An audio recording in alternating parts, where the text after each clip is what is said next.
Hello everyone, my name is Appleguy and welcome back to another Disneycember video. In today's video, I'll be going over Star Wars Galaxy's Edge, which is the newest addition to Disneyland Park. Fair warning, I will be speaking about, guess what? Galaxy's Edge. So if you have not seen it yet and you want to keep all the spoilers away, do not watch this video because I will be going in depth about the things that I have seen and stuff I have experienced. This is the last warning for spoilers, please be careful. Announced at the D23 Expo on August 15, 2015 by Disney CEO Robert Iger, Star Wars Galaxy's Edge was to be a Star Wars themed land to be built in Disneyland Park in Anaheim, California and Disney's Hollywood Studios in Walt Disney World Resort in Orlando, Florida. Set for a release date of the year 2019, the crew at Walt Disney Company got to work, imagineering this brand new land. After about 4 years of development, Star Wars Galaxy's Edge opened on August 29, 2019 in Disneyland Resort. The area encompasses 14 acres of each park and is now shown on your screen. I will now be tackling each of the elements that I have seen in order in which they appear. We'll be starting with the Rise of the Resistance. This ride has not opened yet, however there is footage on the internet of people who have ridden it. I have not seen that footage. I am saving my first impressions for when I do see it in person, so I have no information to say on Star Wars Rise of the Resistance. I do, however, have information to talk about the Millennium Falcon Smuggler's Run. Millennium Falcon Smuggler's Run is a 6-person cooperative experience in which you're tasked with flying the Millennium Falcon to steal coaxium from the First Order under the guide of pirate Hondo Ohnaka, who first appeared in the Clone Wars. The experience is very fun, but it is kind of niche in its market. It's best if you bring your own 6 people. We were a family of 5 when we went in, and having the extra random person is kind of a toss-up on whether they'll be interested in cooperating or just keep to themselves. Additionally, it's broken up into 3 separate roles, the pilots, gunners, and engineers. And if you have the random, they might not be willing to cooperate in trading around those roles so everyone gets what they're most comfortable with or what they're interested in doing. So that can be a bit of a disadvantage, just the way that they have to have 6 people. I wish there was some sort of like autopilot mode or something you can just switch on and be like, okay, that role will be done perfectly, just to play with an absentee. But of course they're going to want to push people on as many rides as possible. Let's begin a walkthrough of the ride. You start by walking through a very gray area, and it takes you outside through a little bit of a loop until you enter the building. That outside area is okay. It's very like run down, but that's supposed what the town is supposed to be like. So it wasn't bad on the theming. And then when you go inside, that's when the theming really takes off. There's a huge ship suspended by the ceiling with people working on it, and they will like shout out different things toward each other. Maybe the ship will try and take off and it'll fail. So that's good. There's some banter to watch out in the line. Otherwise, there's not a lot of characters or anything that you see. No animatronics that I know of. It's kind of just walking through the line. That's okay. When you get through that line, you go upstairs and then a little bit of another loop. You enter this big room, which is sort of the briefing room, with a really articulate animatronic of Hondo Ohnaka, the pirate from the Clone Wars, as I said. And he explains to you the concept for the ride. You get to see and talk to Chewie, who's in the Millennium Falcon. The basic storyline is that Chewie needs parts. He needs to help repair the Millennium Falcon. Hondo Ohnaka strikes him a deal, says, okay, you let us borrow the Millennium Falcon, we'll get the coaxium, you can take your parts and go help the Resistance. It's a very fair trade, according to Hondo, so he ends the call with Chewie, and we are to board the Millennium Falcon and fly it to steal that coaxium. After a small line segment, you are greeted by a cast member who gives you 6 different tokens, each with a designated position in which you will be doing on the ride. There's left pilot, left gunner, left engineer, and right engineer. 3 positions, 2 sides each. So you're given that role, and you can trade around with your friends and family if you want. Maybe you can even trade with the single rider they might throw you with if you are lucky enough to have someone who's willing to cooperate. At that point, you're actually dropped into a very cool build-up of the inside of the Millennium Falcon. You basically get to sit down, you can go where they play space chess, look around.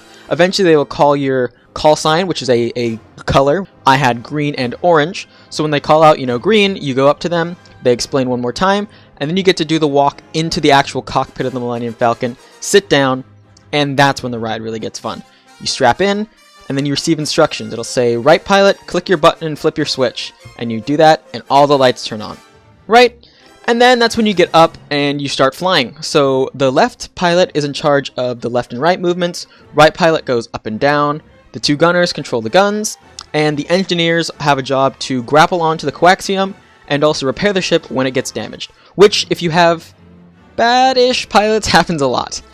It's very fun, especially if you're the pilot. Gunners and engineers have a bit of a harder job because they do have to look over at their panels every once in a while to click what they're doing.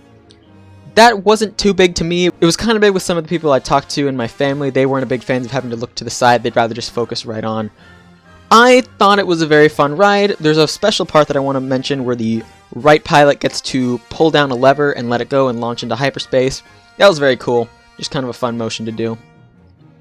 That is about all for Millennium Falcon Smuggler's Run though. After that, you get to walk back out to the Millennium Falcon and then down and you're free.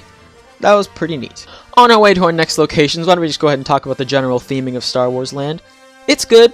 You're walking around and you feel like you're on a different planet. My mother brought up a point to me which she would like to see more characters, like just general aliens and whatnot walking around. She felt like for being a spaceport, there sure are a lot of humans around, when there should be different races that we have seen in the Star Wars universe. She has a point to that, and that's actually something that we sort of got remedied the second time we went in. There was this stage show-ish thing where Kylo Ren and 4 stormtroopers were walking around interrogating people, and then after a little bit he walked up onto the stage where his ship is parked, and he actually walked right in, they blasted smoke out, and he was gone. So that was pretty neat. If only they kept doing stuff like that, because I agree, you know, there could be more creatures and more just characters just walking around. Anyway, we have finished walking now, and we are at Savvy's workshop where you buy hand-built lightsabers. This was by appointment only. I did not partake in this activity, but I did see a lot of people with their lightsabers. They looked of good quality. I don't know if I'd be willing to smack them around. They are about $200, so I don't know if you're willing to use that as a play toy or something, or if it's just a prop. They do light up, they make noises, so they are designed to be able to be hit together. It's just whether or not that's something you actually want to do. What I did do, though, was build a droid, or someone in my family did at least, and that was pretty cool. The droid building experience is like a real droid factory of what I would think. You know, you grab your parts and then you have to go through and put them together. They have like tools that you can use, and then there's the activation sequence. The activation sequence, I don't know why, but the droid we purchased keeps getting unpaired from the controller, so it's very strange. I don't know if it's an issue on our part, but pretty much every day we have to repair the droid in order for it to be able to be driven around like they advertise. So, a little strange. I'm not sure if that's something we're doing, just something of note. I haven't seen this problem appear anywhere else, but yeah. The droid depot was themed really well. There was a lot of robot parts flying around the top of the ceiling. Interesting to look at, something for the spectators to view. And also it was just nice seeing all the robot parts go along the conveyor belt. Pretty worthwhile if you guys are into Star Wars droids. Even if you just want to go in and check it out, you don't have to buy one. They did have an option where if you did buy one, you can check it in for the night, come back at the end of the day, grab it, and head back out, so that you don't have to carry around the droid. He wasn't too heavy. He was a little bulky, though. They give you a giant box to carry him in. So, I don't know. We didn't do that. We just took him right to the hotel.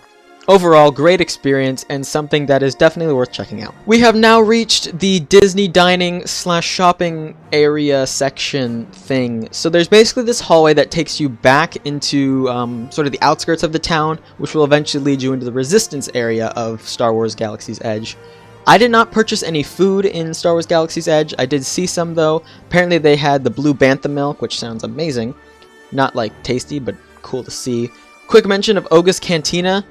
I thought that Oga's Cantina would be a place where they played that one Cantina song over and over and over and over again. But we walked by there at night, and it looked like a dance club. Didn't go inside of it, but it did look a lot like a dance club. And there was a line out the door and almost around the building. So that might be something worth checking out if you are an adult interested in dance clubs. I am not interested in dance clubs, so I'm gonna keep my distance from there. They say they have beverage concoctions for all ages, so maybe it's a kids' dance club. I don't know. I can't tell you too much about that.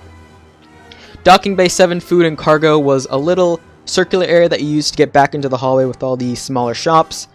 They had a really nice effect where they were actually cooking, quote-unquote, the food in the middle of the circle, and it would blow smoke out sometimes, and it smelled pretty good. It's just a normal Disneyland food, though. Nothing too special at Docking Bay 7. So now we are in this back alleyway, and there's little tiny shops on each side of you. You can buy some clothing, some toys, some puppets, all that stuff. Really want to focus in on the theming here though, because I felt like this was the strongest themed area of Star Wars Galaxy's Edge. It had a lot of elements that you just look around and you're like, yes, I am on an outpost. This just feels like an outpost. It's got, you know, carved into the rocks some little cracks. Nothing's ever permanent. It's nothing fancy, but it just feels like, yes, this is what an outpost would feel like. If you carry on through this hallway, you enter the Resistance area where Star Wars Rise of the Resistance will be. Basically, Star Wars Galaxy's Edge is themed to two separate areas. There's the Smuggler's Outpost Town area where the First Order is occupying, and then there's the Resistance Forest area where they have their X-Wing parked, and where we will eventually be able to ride the Rise of the Resistance.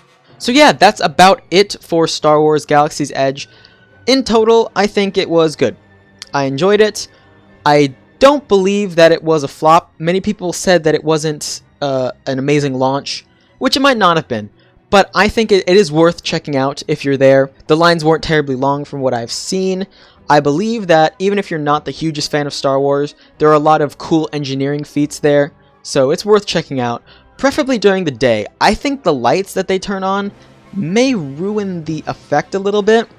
Yes, you need lights to see at night, but I think it's better seen when it's very, very unrefined. Because it's supposed to be a smuggler's town, right? You know, they're not wiring up fancy lights and making sure all their stuff is working perfectly. They're just there to grab a quick buck, maybe grab some food, and then ship back out. So I would definitely recommend checking it out during the day, if possible. And then the Resistance area is nothing really major yet, but because they haven't added in their Rise of the Resistance ride, I assume that it will ramp up in production there. Right now it's a lot of trees and a lot of empty space. Not much going on over there, but still worth checking out nonetheless. I want to thank you all so much for watching this Disneycember video. If you've enjoyed, please hit like and subscribe. Tell your friends if you think they would enjoy. I know there are thousands of Disneyland fans out there who would love to see Disneycember, and if you know one of them, please pass this video along. It would mean a lot to me. Once again, thank you guys so much for watching this video. I will see you guys next Sunday for another Disneycember video. Until then, take care.